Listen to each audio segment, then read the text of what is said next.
할렐루야. 네, 반갑습니다. 새해 복 많이 받으시기 바랍니다. 네, 한국 사람만큼 이렇게 특성 맞은 사람들이 없습니다. 네, 밤 12시에 와가지고 이렇게 찬양도 참 찬양 부르는 거 가만히 보고 참 어지간들하다. 네, 성도 여러분들도 이 밤 늦은 시간에 이렇게 나오셔서 참 새해 첫 시간을 이렇게 하나님 앞에 예배드림으로 이렇게 구름대와 같이 몰려오는 것을 우리 교회뿐이 아닙니다.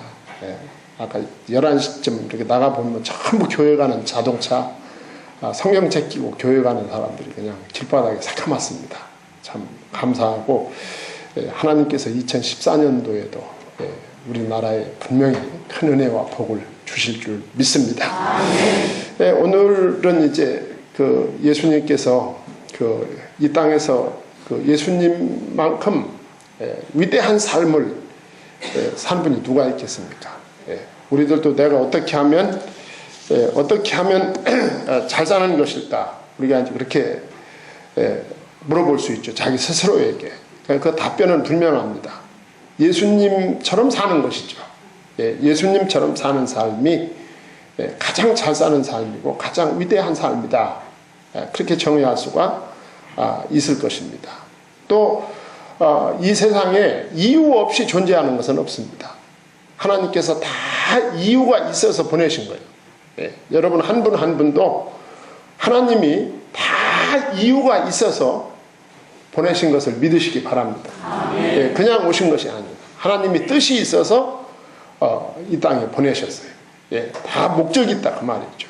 그러니까 그 이유라는 게 뭐냐면 사명입니다. 사명. 나를 통해서 하나님이 하실 일이 있다는 거죠. 그 사명이 있어요. 그래서 예수 그리스도께서 하신 사명과 하나님께서 나에게 맡기신 사명이 무엇일까? 오늘 새해 첫 시간에 우리가 이것을 생각하면서 은혜 받고 계속해서 성찬식 하고 또 기도하도록 하겠습니다. 하나님께서 나에게 주신 사명, 예수 그리스도께 주신 사명, 예수님의 사명을 한번 살펴보면서 하나님이 나에게 맡겨주신 사명을 한번 생각해보는, 다시 새롭게 생각해보는 그런 계기로 삼겠습니다. 그 첫 번째로는 예수님의 사명은 참 기쁨을 주는 사명이다. 참 기쁨이 있습니다. 거짓 기쁨이 있고 참 기쁨이 있어요. 그런데 예수 그리스도는 참된 기쁨을 주는 사명을 가지고 이 땅에 오셨다. 그렇게 정의할 수가 있어요. 오늘 33절 상반절에 보면 이 서기관과 바리새인들이 예수님께 왔어요. 예수님께 와서 뭘 가지고 이제 질문을 했느냐. 이 질문도 정말 내가 알고 싶어서 하는 질문이 있고 상대방을 놀리기 위해서 하는 질문이 있어요. 어떻게 대답하나 보자 하고 상대방을 놀리려고 하는 질문이 있거든요. 그러니까 오늘 본문에 보면 서기관과 바리새인이 예수님을 질문할 때 정말 몰라서 알고 싶어서 하는 질문이 아니라 어떻게 대답하나 보려고, 그 사람이 그 대답거리가 궁해서 아주 애먹는 것을 보려고 질문을 하는 그런 질문을 이 서기관과 바리새인들이 예수님께 하는 거예요. 복음서를 읽어보면 이런 질문이 아주 자주 나오는 걸 볼 수가 있죠. 그 뭐라고 질문했느냐 하면 요한의 제자는 자주 금식하면서 기도한다. 자주 금식하면서 기도한다. 또 바리새인의 제자도 자주 금식하며 기도한다. 금식과 기도를 공로나 자랑으로 생각하는 거죠. 이건 잘못된 것입니다. 내가 기도한다고 해서 또 내가 금식을 한다고 해서 그것을 공로나 자랑으로 여기는 것은 잘못된 거예요. 그리고 기도를 아무리 많이 해도 또 금식을 아무리 많이 해도 그건 아무 의미가 없는 거죠. 그게 예수님 앞에서 자랑거리가 되겠습니까? 자, 이렇게 질문을 했어요. 이제 그 질문을 하면서 이제 바리새인들이 예수님의 제자들을 고발하는 거예요. 뭐라고 고발하느냐 하면 이렇게 요한의 제자도 금식하고 바리새인의 제자도 금식하는데 왜 당신의 제자들은 금식하지 않느냐? 이렇게 물어보는 거예요. 예, 당신의 제자들은 먹고 마시나이다 그랬어요. 예, 너무 천박하다 그거죠.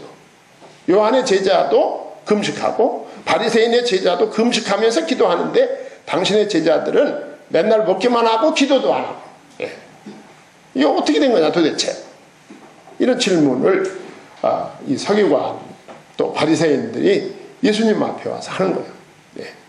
그때 이제 예수님이 대답을 합니다.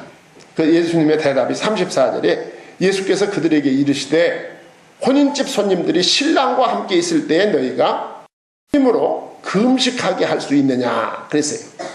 신랑과 함께 있는 신부가 금식할 필요가 없다 그거죠. 예. 신랑이 누굽니까? 예수 그리스도죠.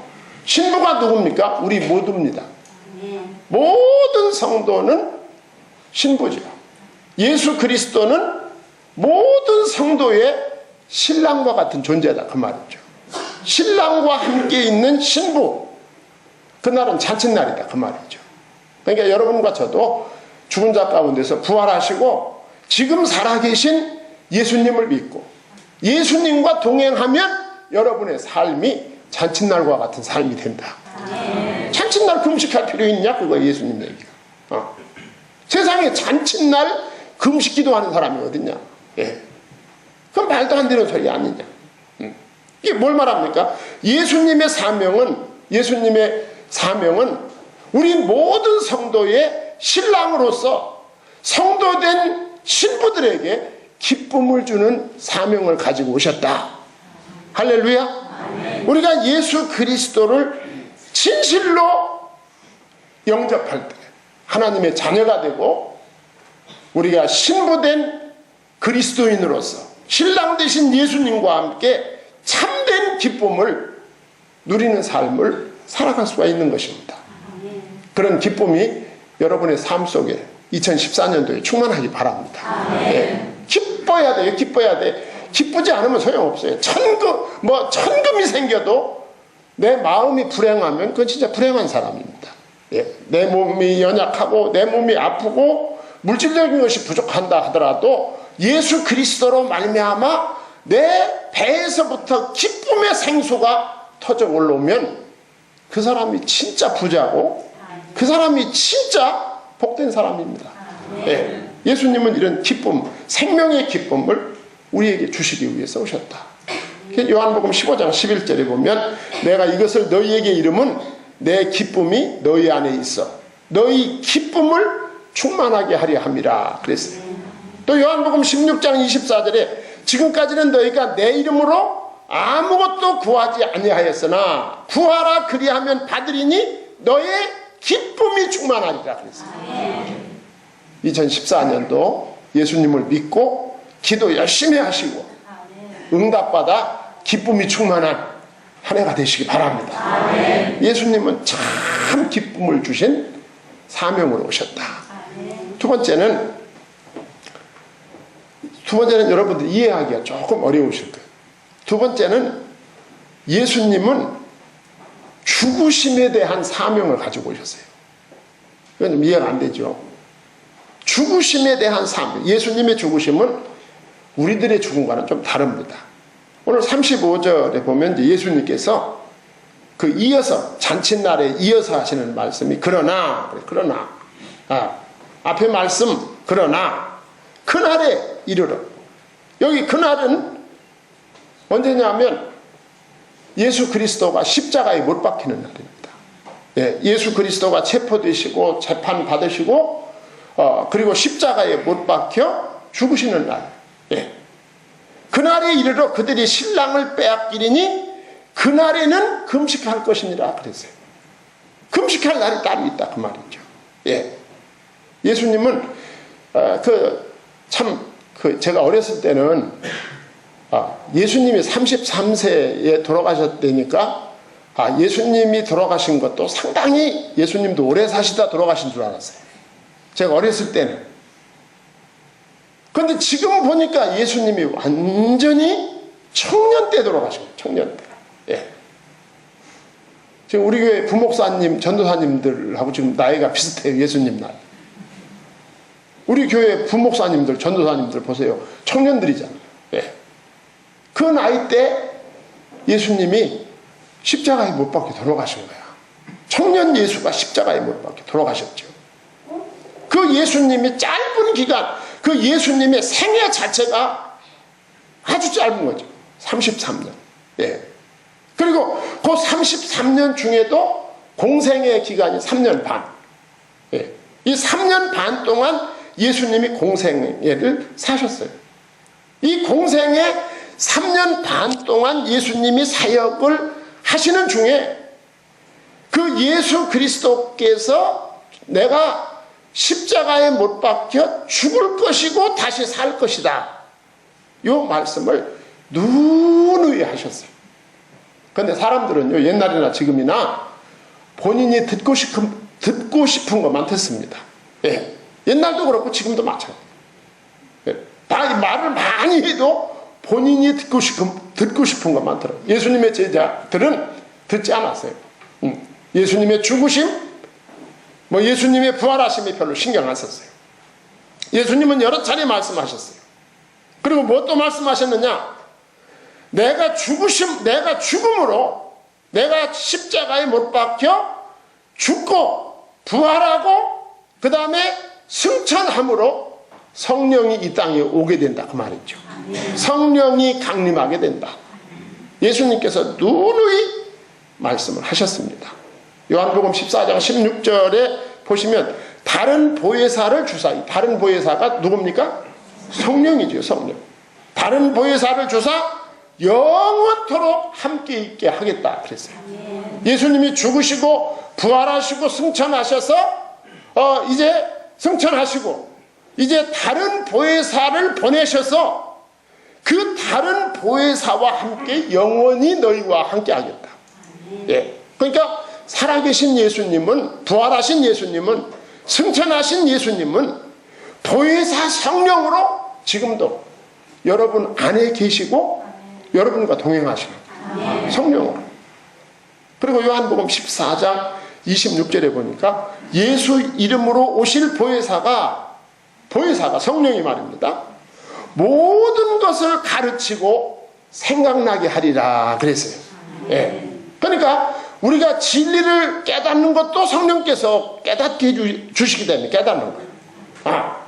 내가 십자가의 복음, 부활의 복음, 예수 승천의 복음, 재림의 복음, 보혜사의 복음, 이 모든 진리가 성령께서 가르치시고 생각나게 하심으로 알 수 있는 거예요. 우리가 우리 능력으로 알아지는 것이 아니다 그 말이죠. 뿐만 아니라 요한복음 15장 26절에 보니까 진리의 성령이 오실 때에 그가 나를 증언하실 것이요 그랬어요. 예.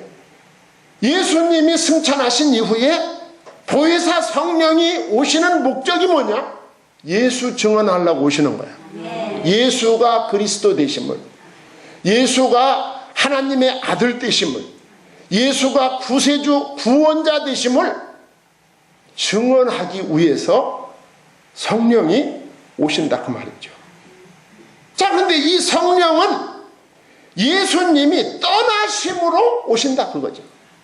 예수 그리스도의 죽으심은 보혜사 성령을 보내시기 위하는 죽음이다. 그렇게 볼 수가 있어요. 요한복음 16장 7절에 보면 내가 떠나가는 것이 너희에게 유익이라. 예, 많이 읽어보셨죠? 내가 떠나가는 것이 너희에게 유익이라. 내가 떠나가지 아니하면 보혜사가 너희에게 오지 아니할 것이요 가면 내가 너희에게 보내리니 그랬어요.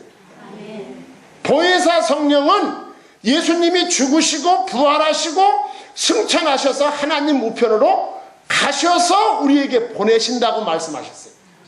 예수님의 죽으심은 이런 죽으심이다.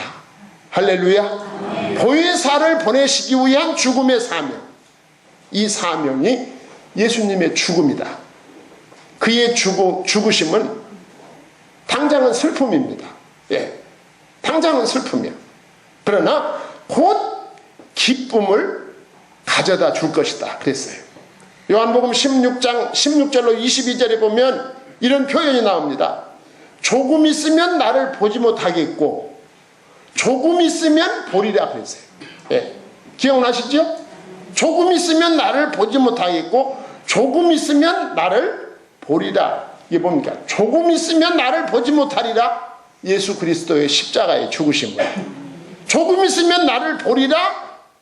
죽은 자 가운데서 3일 만에 부활하실 것을 예고하고 있는 거예요. 항상 살아계신 주님, 예. 부활하셔서 항상 살아계신 주님은 지금도 성도 여러분을 위해서 하나님 우편에서 간구하고 계시다고 했어요. 히브리서 7장 25절 그러므로 자기를 힘입어 아버지께 나아가는 자들을 온전히 구원하실 수 있으니 이는 그가 항상 살아계셔서 그들을 위하여 간구하심이라 그랬어요. 예수님은 이 일을 하시려고 죽으신 거예요. 이 죽으심의 사명을 가지고 오신 거예요. 예. 죽으셔서 부활하시고 승천하셔서 지금도 하나님 우편에서 성도 여러분을 위해서 항상 간구하심으로 그 주님의 기도 응답으로 그 은혜로 여러분은 살아가게 되는 것입니다. 예수님은 그 사명으로 죽으셨다. 예. 그래서 우리는 주님의 죽으심과 예. 정결케 하시는 능력을 잊지 말고 기억하셔야 됩니다. 베드로후서 1장 9절에 보면 이런 것이 없는 자는 맹인이라 멀리 보지 못하고 그의 옛죄가 깨끗하게 된 것을 잊었느니라 그랬어요. 세상 일에 몰두하노라 주님의 다시 오심을 잊을 수가 있어요. 네. 세상 일이 너무 바빠서 우리 주님이 다시 오신다는 이 진리를 잊고 살 수가 있다. 성도는 우리 주님을 사모하며 우리 주님의 재림을 기다리며 기도하고 금식할 수 있어야 된다. 우리 주님의 죽으심은 나를 살리기 위한 죽으심이다. 나에게 은혜 주시고 복 주시기 위해서 하나님께 간구하기 위한 죽음이다. 이런 복된 죽으심의 사명을 가지고 오셨다 그 말이죠. 그래서 사도 바울도 나는 날마다 죽노라 그랬어요. 성도 여러분들도 금년 한 해 동안 여러분의 삶이 정말 복되기 위해서는 내가 죽는 삶을 사시기 바랍니다. 예. 내가 죽으면 다 편안합니다. 예. 다 편안해요. 예. 다 내가 살아서 막 돌아다니니까 이게 다 불편한 거예요. 내가 죽으면 다 편안하다. 내가 죽으면 여러분의 직장에서도 여러분의 사업장에서도 여러분의 학교에서도 내가 죽으면 거기가 천국이 될 줄 믿습니다. 예, 거기가 번성하게 되고 번창하게 되고 새로운 삶의 생명의 역사가 그 현장에서 일어나게 될 줄 믿습니다. 예. 그 다음에 세 번째로는 예수님의 사명은 새 생명에 대한 사명이 있다. 그렇게 정의할 수 있어요.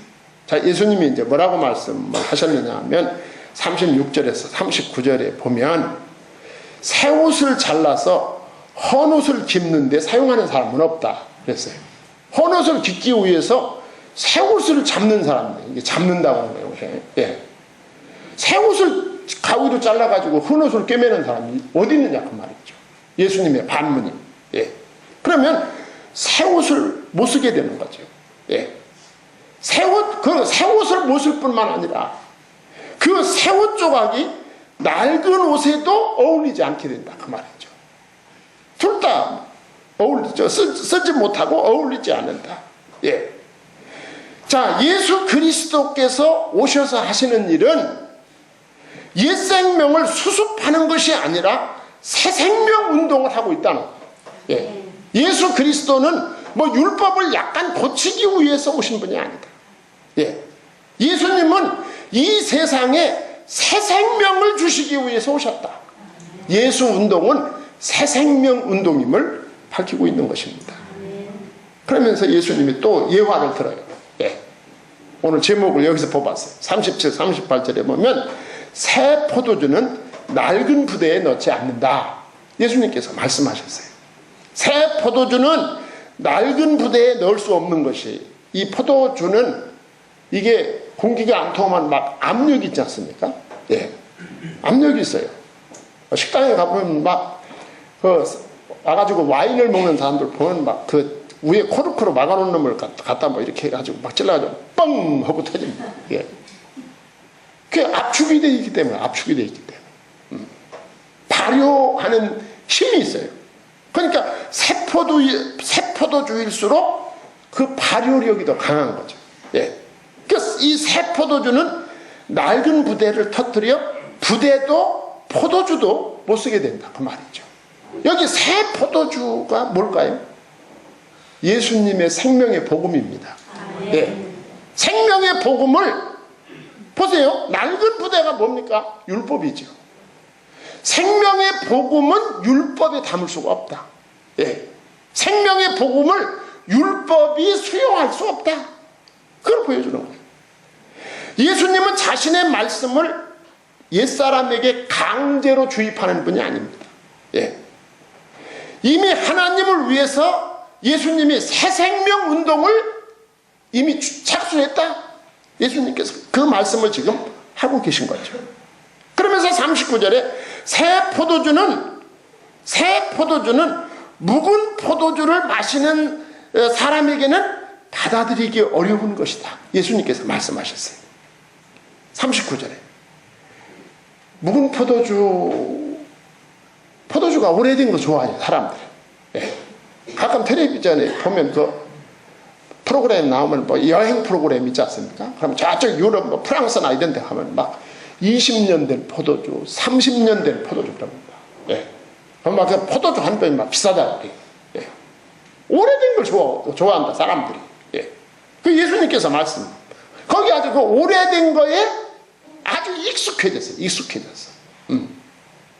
여러분들, 식사하실 때 밥에다가 김치를 꼭 먹어야 되죠.